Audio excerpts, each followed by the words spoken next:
video will introduce a simple smart contract that will install on the chain. This is a very simple contract that only maintains a counter variable. To follow along, you can clone this repository. A smart contract is a self-contained program installed on-chain. In the context of a Casper network, a smart contract consists of contract code installed using a deploy.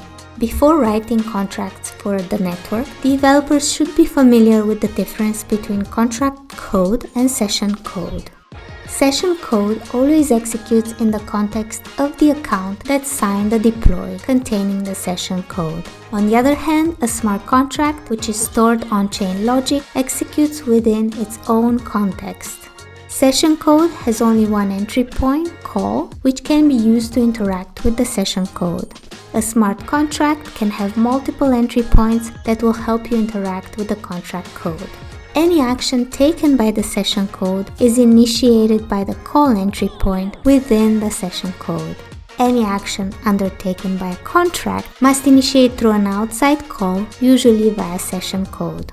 When a put key call is made with the body of the session code, the key is added to the account's named keys. When a put key call is made within the smart contract context, the contract's record is modified to have that named key. For more information on how to write session code or contract code, please consult the documentation.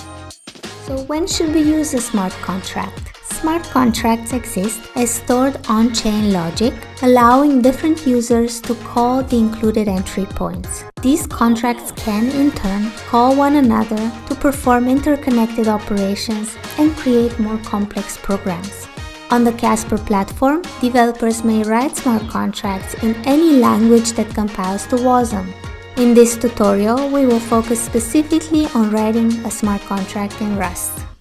The Rust compiler will compile the contract into WASM binary.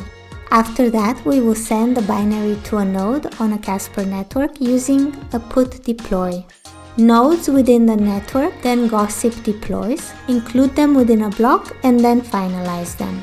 After finalizing, deploys within the block are executed by the network. Now let's look at the structure of the contract in the main.rs file.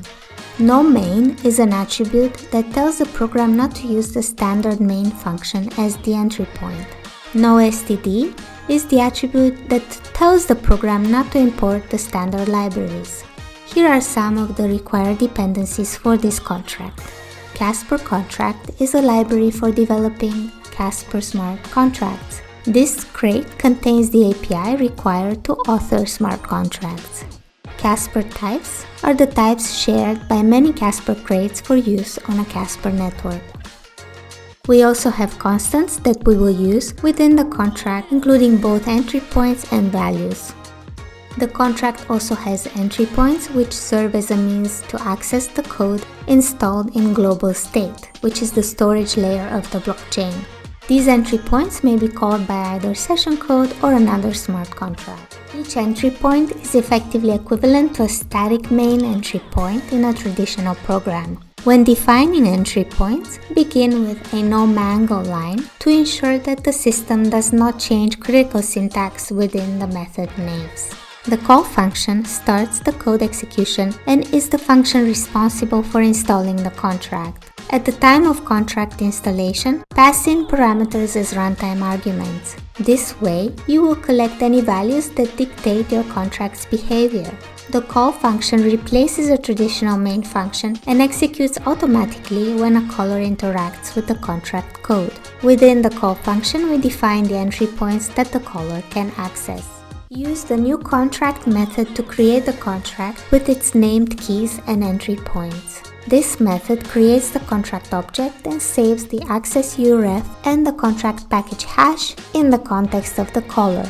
The execution engine automatically creates a contract package and assigns it the contract package hash. Then it adds the contract to the package with the contract hash. Usually, these contracts are upgradable with the ability to add new versions. To add a new contract version, you will need the access uref to the contract package. Without the access uref, you cannot upgrade your contract.